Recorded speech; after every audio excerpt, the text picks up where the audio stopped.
2023 has been a crazy year for movies. There were a lot of disappointing and mediocre movies that came out in 2023, but at the same time, there were so many great movies that came out this year. So many, in fact, that we can't include all of them on the list. So, before we begin with the list, here are some honorable mentions.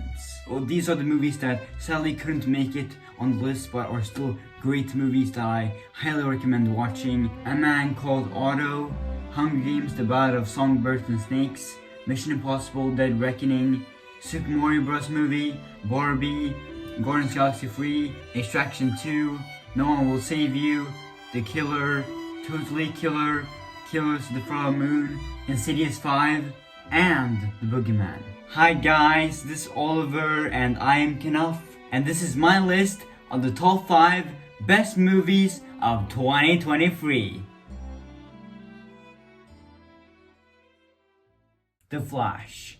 I loved this movie. Such a great movie, it really is. It's not a perfect movie by any means. There are some complaints with this movie, like for example, the CGI in this movie is terrible. It's not the worst CGI I've seen in 2023. It's not nearly as bad as the CGI in this piece of shit, but it still is really bad. And also the ending in this movie just sucks ass. But besides that, I loved this movie. I still think that the good far outweighs the bad. Like for example, Ezra Miller was amazing as the Flash.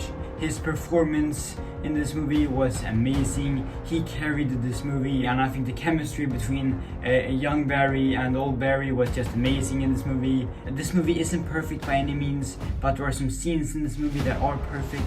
Like for example, the scene when Barry talks to Bruce was such a beautiful and touching scene, and I'm definitely going to miss Ben Affleck as Batman, and he was amazing in this movie. And I think a scene even better than this scene was the grocery store scene in this movie was just perfect. It was perfect. You may remember in my spoiler-free review of this movie, I said that I got emotional when I watched this movie from a scene, and this was the scene that I was talking about. The music, the acting from both Barry and his mom was amazing. I love how most movies have the climax of the movie being a big fight at the end, but in this movie on the other hand, it's just a talking scene between a mother and a son. It's not only the best scene in the whole movie, but it's one of the best DC scenes in general. It's that good. And it was great seeing Michael Keaton again. Michael Keaton is a very good actor, and he was great as Batman in this movie. And the action scene when he fights the guards was such an epic and awesome action scene. It really was. The action scenes in this movie were amazing. The motorcycle chase scene with Ben Affleck's Batman was amazing. The fight between Supergirl and Saw was amazing.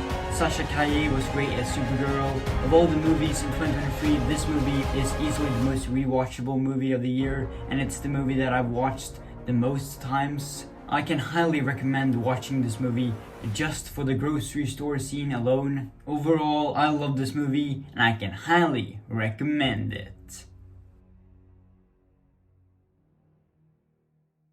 Godzilla -1. Such a banger, really is.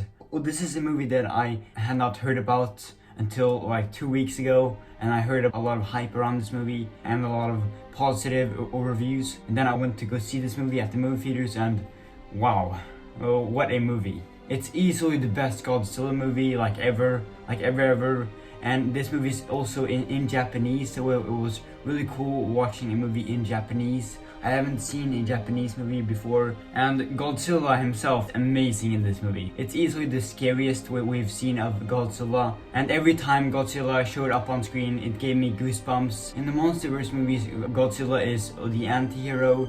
He's helping and protecting the humans. But in this movie, on the other hand, Godzilla is the villain of the movie. He's trying to kill the humans. This movie is a lower budget than the MonsterVerse Godzilla movies from Warner Brothers, and the CGI actually looks amazing.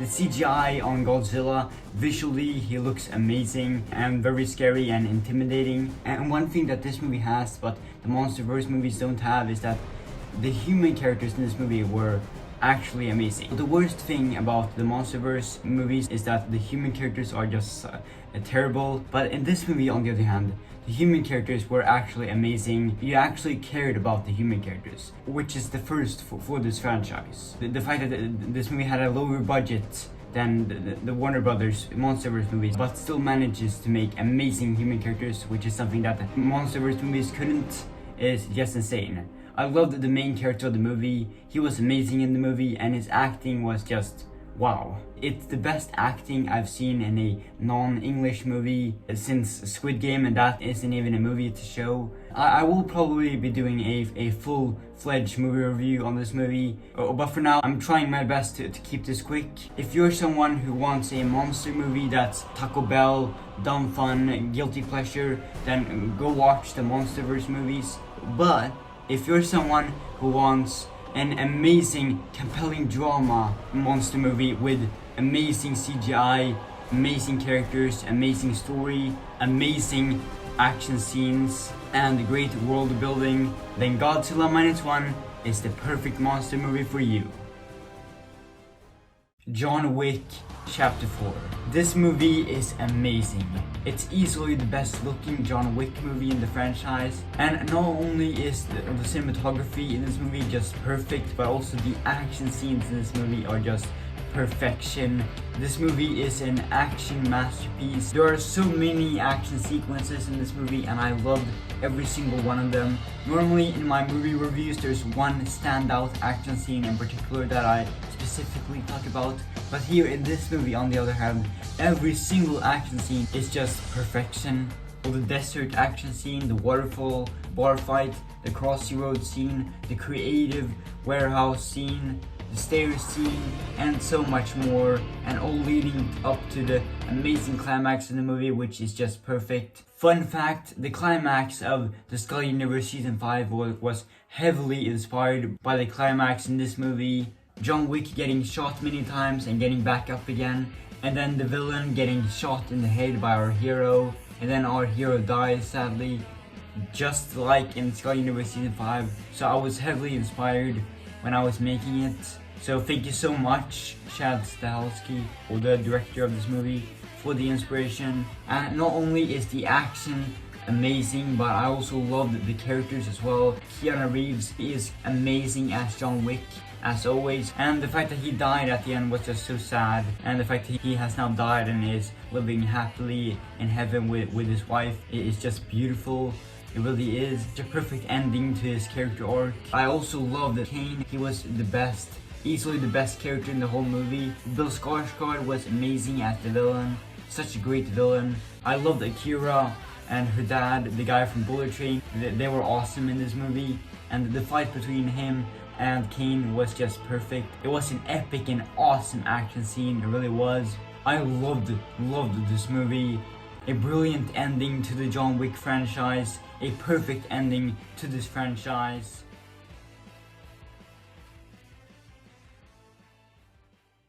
Spider-Man Across the Spider-Verse. Such a masterpiece, it really is. It's easily the best superhero movie of the year. I love this movie so much. It's easily the best Spider-Man movie we've ever gotten, in my opinion. Spider-Man Across Spider-Verse is the movie I wanted No Way Home to be. It's way better than No Way Home, and not only is it better than No Way Home, but it's better than the first movie, Into the Spider-Verse. I really like Into the Spider-Verse. It's a damn good movie, but I prefer Across Spider-Verse. I think it's slightly better actually, which is a big surprise. It's the perfect Spider-Man movie. The story is amazing. The characters are amazing. I love Miles. He's amazing as always. And I also loved Gwen. She was amazing in this movie. And Haley Steinfeld did an amazing job voicing the character. And I love the opening prologue of this movie where you see Gwen and her life and some of that. It's such an amazing prologue, it really is. And I also loved Miguel O'Hara, voiced by Oscar Isaac, aka Moon Knight. He was amazing in this movie as always, and he also did an amazing job voicing the character. And I also loved the Spot. He was such an amazing villain. And also the animation in this movie is amazing, like so good, so damn good, it really is. And I love how every single universe has a different animation style, like Gwen has a different animation style, from Miles universe and stuff like that. I think that's very cool and very creative. And I think the action scenes in this movie are amazing. The music is amazing. I loved the cameos in this movie, and I loved the cliffhanger ending in this movie. And I'm so hyped for Beyond the Spider-Verse. I think that Across Spider-Verse deserves to be on number 1, to be honest. But there is a movie that I think it's slightly better than Across Spider-Verse, but I still think that both deserve to be on number 1, to be honest. Spider-Man Across Spider-Verse is easily the best Spider-Man movie, and Spider-Man Across Spider-Verse is easily one of the best superhero movies of all time. Alright guys, we've made it this far. The thing that this whole video has been building up to. Thank you so much for watching this video so far. And the number 1 best movie of 2023 is the poster that you see behind me, Oppenheimer. Yet another masterpiece from Christopher Nolan. I remember when I first watched this movie, I remember not really being the biggest fan of this movie because I didn't understand the movie that very much. But most recently, I rewatched this movie for this review, and wow, what a movie. Congratulations, Christopher Nolan. You once again directed yet another masterpiece. You did it! Congratulations! Everything about this movie just screams masterpiece or perfection. There are many famous actors who are in this movie, and the acting from all of them is just amazing. Cillian Murphy killed it as J. Robert Oppenheimer himself. His acting was just perfect. Easily Cillian Murphy's greatest performance in his career. And Robert Downey Jr. was amazing as the villain of the movie, Louis Strauss. His acting was just perfect as well. Easily the best acting in his career since Iron Man, if not better than Iron Man. And Emily Blunt was amazing, Matt Damon was amazing, and so on. And of course, another reason why this movie is on number 1 is because I'm in it. Jack Quaid, aka Huey, he is literally me. He gives an incredible performance in this movie, and every time he was on screen, I was glued to the screen. And there are so many perfect scenes in this movie. The atomic bomb scene is just perfect. The ending in this movie, there are many amazing movie endings, but I think the ending to Oppenheimer is easily the best ending in movie history. It's that good. Everything about this ending just screams perfect. It was perfect. This ending gave me goosebumps. It's way scarier than any horror movie I've seen in 2023. This is the movie that gave me goosebumps and where the words perfection and masterpiece came in my mind while watching it. And that's why Oppenheimer is the number 1 best movie of 2023. So there you have it, folks. Thank you so much for watching this video. What is the best movie of 2023 in your opinion? Let me know in the comments down below. I'm sorry if this video was a bit too long, but I just wanted to take my time to talk about how amazing these movies are. I really hope you enjoyed this video, as well as all the videos I made on my YouTube channel in 2023. I'll see you guys next time. Merry Christmas everyone, and a Happy New Year. Bye!